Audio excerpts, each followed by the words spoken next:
A mass of mangled steel and glass, the front of this passenger coach gone, following its impact with a lorry, a crash barrier and a car.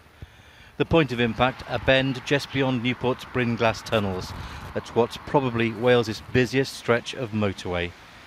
Liam Llewellyn was driving to work on the M4 this morning and found himself caught up in the immediate aftermath of this crash. My immediate reaction was just to ring 999. I didn't know what to do. I was on the phone to them for a couple of minutes. And then they asked me to actually go out and assess the situation. There was a lady stuck in her car. It was obvious that the bus driver was hurt and he needed some assistance. So for myself, I was just trying to report back as quickly as possible so they could get the right people to there as quick as possible, really. This accident happened at just after 9:30 this morning, closing the motorway in both directions here in Newport for a time. There were 57 passengers on board the coach. The driver has been airlifted to hospital at Motorists in Swansea. 12 other people have received hospital treatment. 2 adults were taken to the University Hospital in Cardiff, where their injuries are not life-threatening. 10 others were treated at Newport's Royal Gwent Hospital, 8 of them students from the bus. They are foreign students. They were in the United Kingdom on a tour involving sports, hockey and rugby. At the moment, just obtaining full details for them, ensuring their next of kin are aware and making sure their welfare and their safety is paramount. Many of those involved in the crash, though not injured, were suffering from shock and were attended by medical staff on a nearby motorway bridge. There was a load of students, obviously foreign students because they were speaking Spanish, lined up across the side here and very distraught and distressed, and there was a patient ambulances which were treating people at the scene which were walking wounded. The Newport Centre was set up as an emergency triage centre, and some of the walking wounded were treated there, while other uninjured students waited for news of their friends in hospital.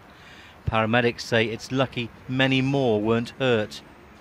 I think previously, before the safety device on buses, it probably would have been a lot worse, but I think because of the safety device on buses these days, with lots of people on board, it saves a lot of distress and a lot of injuries for people. The M4 was closed in both directions for a number of hours, causing massive tailbacks. Motorists here are used to accidents at this bottleneck near the Brynglas tunnels, and the delays have a serious economic impact.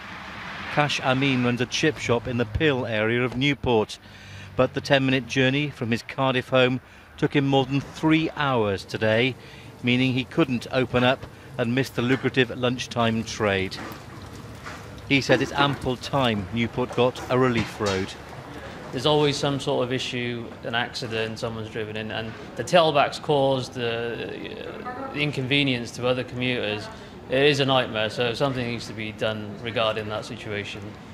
As the remains of the vehicles are removed from the carriageway, the painstaking police investigation into what caused this crash continues. Nick, as we heard in your report, it could have been much, much worse, but the closure of the M4 has caused significant disruption to travellers today and businesses, hasn't it? Yeah, that's right, Janie. Accidents on this stretch of the motorway are commonplace, and delays cause very serious economic impacts. Now, the Federation of Small Businesses have released a statement today, and they're saying that the problems caused by this crash underline the need for urgent improvements to the road network around here. Now, there are proposals for a £1 billion M4 relief road, but the FSB say that they need to find a solution quickly, and a short-term solution, otherwise this will happen again and again.